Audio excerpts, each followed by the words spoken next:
92.7 big FM पर आप सुन रहे हैं यादों का idiot box with Nilesh Mishra season 4। कहानियां जिनमें आप मिलते हैं खुद से।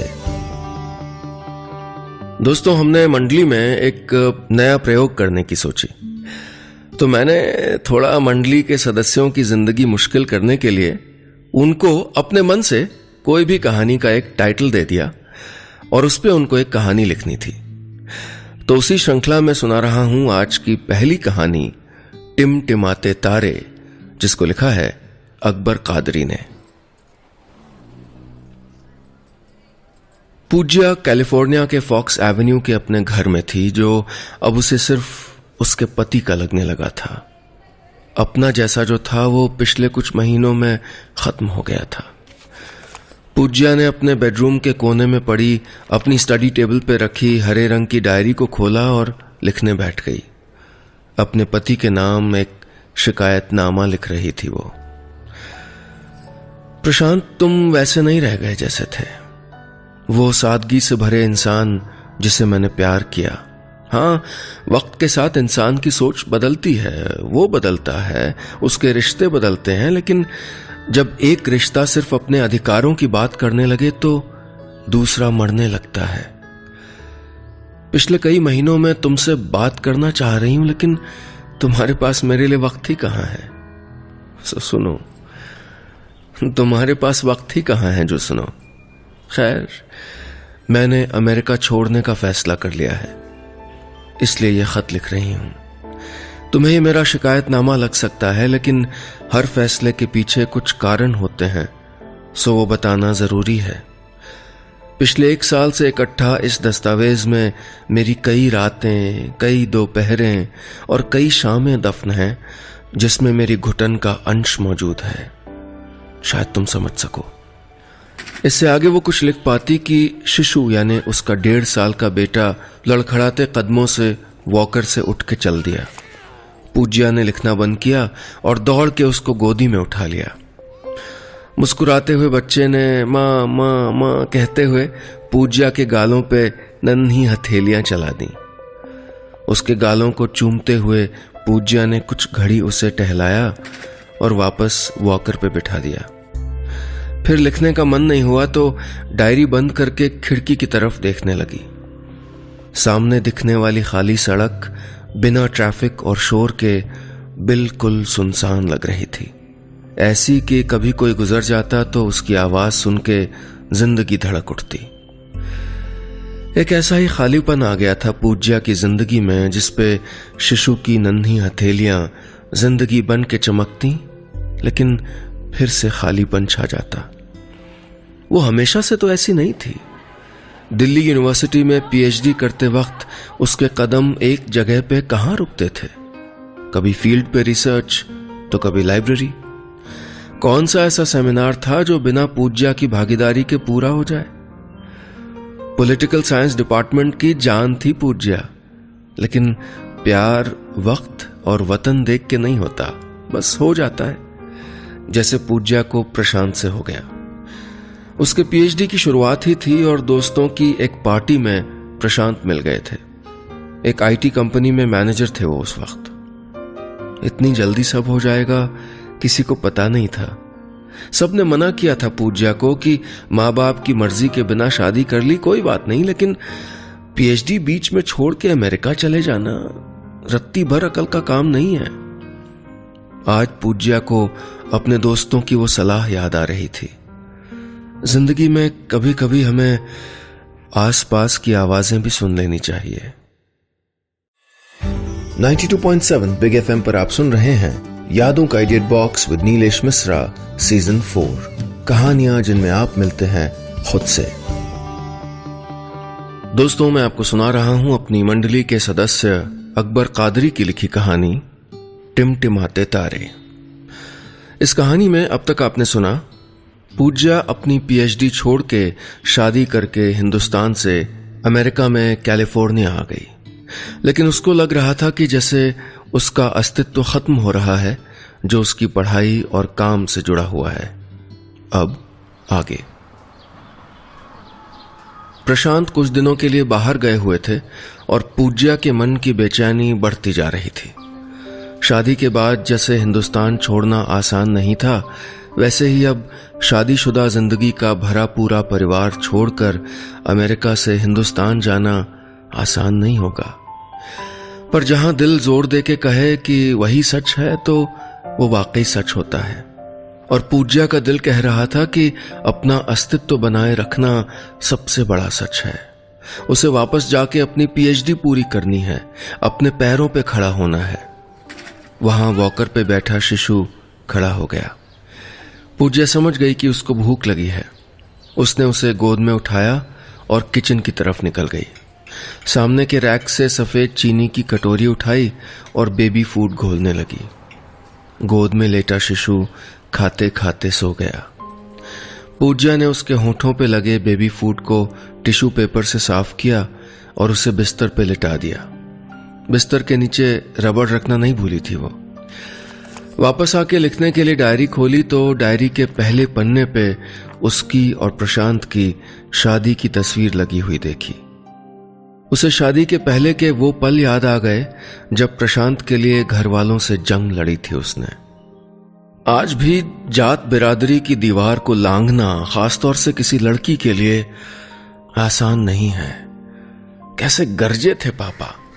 पूज्या, क्या इज्जत रह जाएगी हमारी बिरादरी में? लोग क्या कहेंगे? पापा, मुझे लोगों के साथ जिंदगी नहीं बितानी है।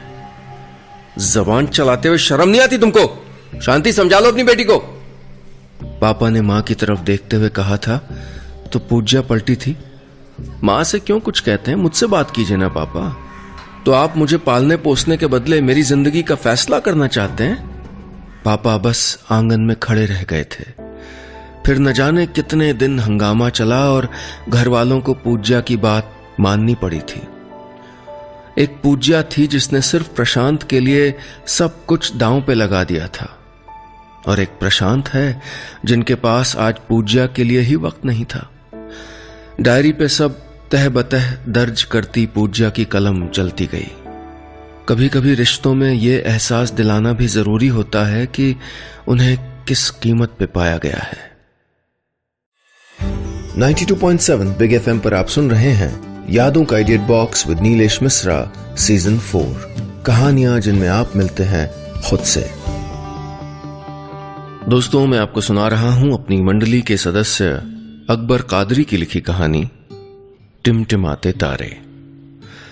इस कहानी में अब तक आपने सुना, प्रशांत से शादी करने के लिए पूज्या ने न केवल अपने घर वालों से झगड़ा किया था, बल्कि अपनी पीएचडी बीच में ही छोड़कर प्रशांत के साथ कैलिफोर्निया आ गई थी। लेकिन इतने वक्त के बाद उसे घुटन हो रही थी और उसने वापस इंडिया जाने का फैसला कर लिया। अब आगे। दोपहर हो गई थी पर गर्मी नहीं थी। गर्मियों के सीजन में भी यहां चटखीली धूप नहीं निकलती। पारा 27 डिग्री सेंटीग्रेड तक ही रहता है। जब रिश्तों का पारा गर्म ना हो तो मौसम का गर्म पारा थोड़ी गर्माहट तो रखता ही है। लंच का वक्त हो गया था। शिशु अभी सो ही रहा था। इससे पहले मम्मी और गुड्डन कुछ कहते, पूज्या ने डाइनिंग टेबल पे खाना लगा दिया और आवाज लगाई, मम्मी, गुड्डन, खाना खा लीजिए। सामने वाले कमरे से टीवी चलने की आवाज बंद हुई और प्रशांत की छोटी बहन गुड्डन सामने आ गई। भाभी, आज क्या बनाया है? राजमा चावल। गुड्डन ने डिश खोल के देखा तो उड़ती खुशबू से उसका चेहरा खिल उठा। अब तक मम्मी भी आ गई थी। तुम भी बैठ जाओ बहू, मम्मी ने कहा तो कुर्सी खिसका के पूज्या बैठ गई। वहां गुड्डन ने मुंह में निवाला रखते ही तारीफ की, वाह भाभी, आप नहीं होती ना तो हम तो इंडियन स्वाद भूल ही गए थे। यह कहना था कि शिशु के रोने की आवाज आई। पूज्या को उठ के जाना पड़ा। उसे गोदी में उठा के जब वो टहल रही थी तो डाइनिंग टेबल से खाने की तारीफों की आवाजें आती रहीं। ऐसा नहीं था कि पूज्या को घर की जिम्मेदारी या काम से कोई चिढ़ थी, लेकिन जिस काम से उसको मोहब्बत थी उसका न होना उसे खलने लगा था। उसने हमेशा से ही सपना देखा था कि पीएचडी हो जाने के बाद कॉलेज में पढ़ाएगी। दिल्ली यूनिवर्सिटी के अपने कॉलेज में अपने आप को साड़ी पहने, फाइलें दबाए, क्लास पढ़ाने जाते कितनी बार इमेजिन किया था उसने। इस ख्याल से ही उसका दिल खिलखिला उठता। कितना झटका लगा था जब शादी के 3 महीने बाद उसे प्रशांत ने हिंदुस्तान छोड़ने की बात बताई थी। प्रशांत, मेरी पीएचडी का क्या होगा? अरे मैं कहाँ मना कर रहा हूं कि पीएचडी कंप्लीट मत करो, पर यह मौका बार बार नहीं आता पूज्या। प्रमोशन, वो भी डबल पैकेज के साथ, फिर तो सारी जिंदगी यहीं रहना है, अपना खुद का घर भी हो जाएगा। खुद का अपना जैसा घर, जिसके सोफा सेट से लगा के पर्दों का कलर अपनी मर्जी का हो, वो किस औरत का सपना नहीं होता। लेकिन उसके अस्तित्व का सबसे बड़ा हिस्सा नहीं था यह सपना, वो तो उसका काम था, उसकी पढ़ाई थी। उसने प्रशांत से साफ शब्दों में कह दिया था, मैं अपनी पीएचडी छोड़ के नहीं जा सकती हूं। मैंने तुमसे साफ कह दिया था कि शादी के बाद मुझे यहीं रहना है, काम करना है। फिर अचानक से ये बात कैसे आ गई? पूज्या को बिगड़ते देख प्रशांत पास आके बैठ गए थे और उसकी हथेलियों को अपने हाथों में लेके कहा था, पूज्या, मुझे खुद कहां मालूम था कि यह मौका आ जाएगा। देखो, तुम चाहो तो मैं नहीं जाता हूं, लेकिन सच में शायद हम दोनों पछताएंगे। 1 साल की तो बात है, फिर ज्वाइन कर लेना पीएचडी। पर प्रशांत, पर क्या पूज्या, मैं तुमसे दूर नहीं रह सकता। या तो तुम साथ चलो या तो मैं ऑफर ठुकरा रहा हूं। प्रशांत की आंखों में इतना प्यार देखकर पूज्या ने अपनी पीएचडी के एक्सटेंशन की अर्जी डिपार्टमेंट में लगा दी थी, लेकिन डिपार्टमेंट में कोई भी खुश नहीं था। पूज्या, बीच से छोड़ने के बाद में वापस पूरा करना आसान नहीं होगा, और तुम्हारा काम तो वैसे भी फील्ड का है। हाँ सर, पर क्या पूज्या, हम तो कह रहे हैं कि जल्दी से पीएचडी खत्म कर लो, अभी वैकेंसी आने वाली है। देर हुई तो फिर अगली वैकेंसी का इंतजार करना होगा, ऐसे मौके रोज रोज नहीं आते। ऐसा ही तो प्रशांत ने उससे कहा था, वो क्या करती। 2-3 दिन खामोशी में गुजरे। प्रशांत भी बस उसे मनाने में लगे रहे। प्रशांत का विचलित चेहरा देखकर उसने आखिरकार हां कर दी। प्यार में ऐसी कुर्बानियां तो देनी ही पड़ती हैं। कैलिफोर्निया में शुरुआत के कुछ हफ्ते तो अच्छे बीते, लेकिन फिर प्रशांत काम में बिजी होते गए और पूज्या अकेली। घूमना फिरना, वो भी अकेले, अब बोरियत भरा लगने लगा था। पूज्या को अपनी रिसर्च, अपना फील्ड वर्क, अपना डिपार्टमेंट, इन सब की याद सताने लगी थी। उसकी इस मुश्किल का हल प्रशांत ने अपनी मम्मी और छोटी बहन गुड्डन को बुला के किया था। पूज्या की जिंदगी में जो थोड़ी बहुत आजादी थी वो भी गई। क्या करें, संस्कार हम भारतीयों में जन्म से होते हैं। मम्मी जी का पूरा ख्याल रखना, समय पे सबको खाना देना, कुल मिला के समय की बंदिश अब पहरा देने लगी थी। ये सब याद करते करते पूज्या का मन भर आया। उसने डायरी में दर्ज करना शुरू कर दिया, मैं घर के काम में बिजी हूं, किसी चीज की कमी नहीं है, मेरे ठीक होने के लिए इतना काफी है तुम्हारे लिए। पर तुम नहीं समझोगे प्रशांत कि मेरे अपने सपने हैं, अपना अस्तित्व है जो तुम्हारे अधिकारों और खुदी में दबते जा रहे हैं। सपनों का घर में कैद हो जाना बहुत बुरा होता है। 92.7 बिग एफएम पर आप सुन रहे हैं यादों का idiot box with Nilesh Mishra, season 4, कहानियां जिनमें आप मिलते हैं खुद से। दोस्तों, मैं आपको सुना रहा हूं अपनी मंडली के सदस्य अकबर कादरी की लिखी कहानी टिमटिमाते तारे। इस कहानी में अब तक आपने सुना, अपना सब कुछ छोड़कर अपने पति के साथ चली आई पूज्या अब वापस इंडिया जाकर अपनी पीएचडी करना चाहती थी। उसे लग रहा था कि किसी को भी दूसरों के लिए अपना अस्तित्व खत्म नहीं करना चाहिए, फिर चाहे वो कितना भी करीबी क्यों ना हो। अब आगे। रात को सोते वक्त जब पूज्या बिस्तर पे गई तो अकेलापन और गहरा गया। कहने को मम्मी साथ थी, गुड्डन थी और सारा दिन मुस्कुराने वाला शिशु भी था, लेकिन इन सब के होने के बावजूद एक खालीपन था। टेबल लैंप जलाकर वो फिर लिखने बैठ गई। तुम तो मेरे बगैर नहीं रह सकते थे ना। फिर क्या हुआ प्रशांत, कहां हो तुम? देखो ना यहां, मैं अकेली हूं। महीनों हो गए हम 1 हफ्ता तक साथ नहीं रहे। क्या तुम्हें मेरी जरा भी फिक्र नहीं होती? पूजा की कलम चलती गई और रात ढलती गई। बीच में उठ के उसने आसमान देखा, इतना साफ कि उसमें टिमटिमाते तारों की चमक देखते ही बनती थी। उन लाखों तारों को देखकर पूज्या को लगा कि भले ही वो कितने सारे हों, लेकिन उनमें से हर एक का अलग वजूद है, अलग अस्तित्व है, जो खुद की रोशनी से जलते हैं। उन्हें किसी सूरज की रोशनी की जरूरत नहीं होती। तभी शिशु की आंख खुली तो उसको सुलाने के लिए पूज्या थपकी देने लगी। मां बन के जो एहसास उसे हो रहा था वो अलग था, लेकिन मां बनने का फैसला मुश्किल था। कैलिफोर्निया आए हुए साल भर होने को था और पूज्या वापसी की उम्मीद में थी। प्रशांत, इस महीने खत्म हो जाएगा ना तुम्हारा टर्म? हाँ, क्यों वापस नहीं चलना? मुझे पीएचडी फिर से शुरू करने की एप्लीकेशन देनी होगी महीना भर पहले। इस सवाल पे प्रशांत ने कोई जवाब नहीं दिया था। हाँ हूं कहते टालते गए और एक दिन जब पूज्या ने जोर दे के पूछा तो वो जवाब आया जिसकी उसको उम्मीद नहीं थी। पूज्या, बस करो यार, बार बार पीएचडी की रट। क्या हो जाएगा पीएचडी से? ज्यादा से ज्यादा नौकरी तो मिलेगी ना, कितने पैसे कमा लोगी तुम? प्रशांत, तुम क्या मेरे काम को सिर्फ पैसों से तौलते हो? मेरी खुशी, मेरे सपने कुछ नहीं तुम्हारे लिए? पूज्या की कलम वापस चलने लगी थी। वो प्रशांत के नाम अपना शिकायतनामा लिख रही थी। जब झगड़ा बढ़ा तो हफ्तों तुम नाराज रहे। तुमने फैसला सुना दिया कि तुम वापस नहीं जाओगे। मुझे जाना हो तो मैं चली जाऊं। सच में चली भी आती अगर मुझको पता ना होता कि मेरे पेट में शिशु है। 1 महीने का गर्भ था मुझे। जब मुझे पता चला तो खुशी और गम के आंसू एक साथ निकल आए थे। तुम जानते थे कि उस हालत में इंडिया वापस नहीं आ सकती थी, सो तुमने छूट दे दी थी कि चली जाओ।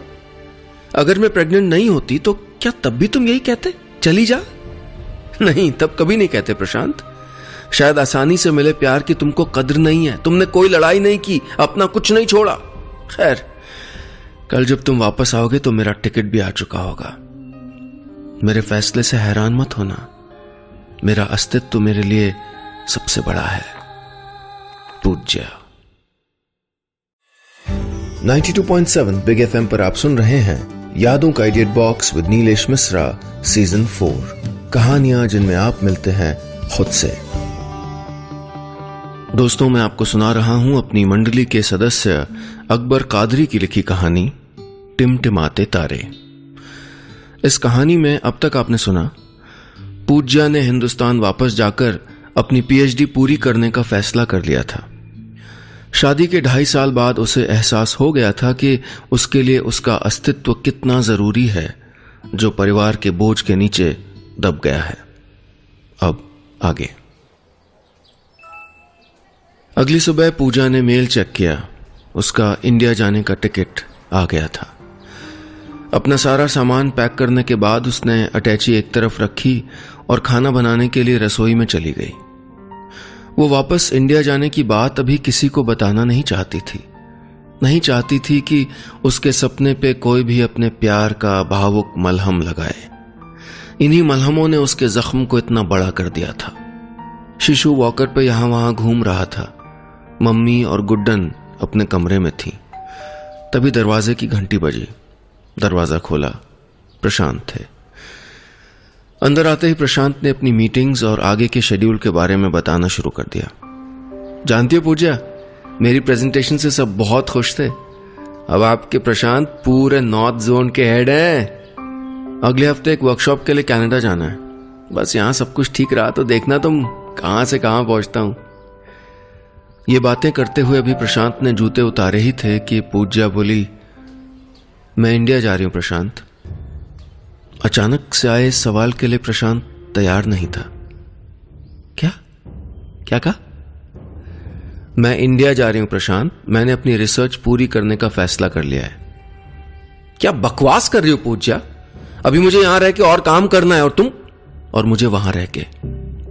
प्रशांत तिलमिला गया। पूज्या, बेवकूफी की बातें मत करो। शिशु अभी छोटा है।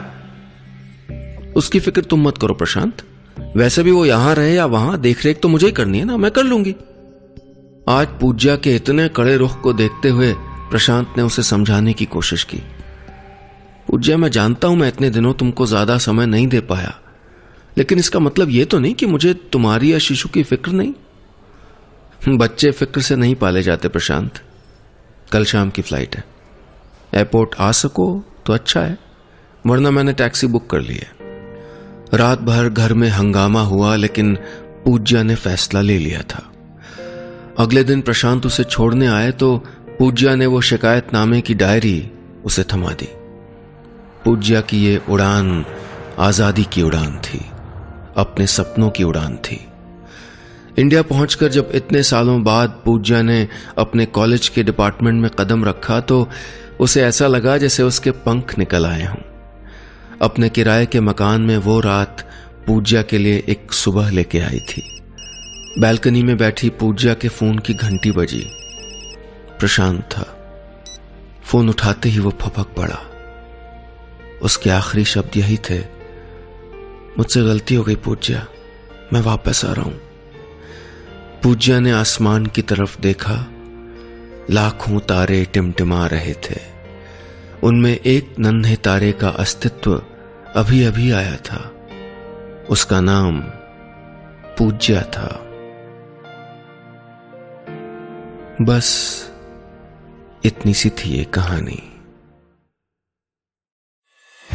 92.7 बिग एफएम पर आप सुन रहे हैं यादों का idiot box with Nilesh Mishra season 4। कहानियां जिनमें आप मिलते हैं खुद से।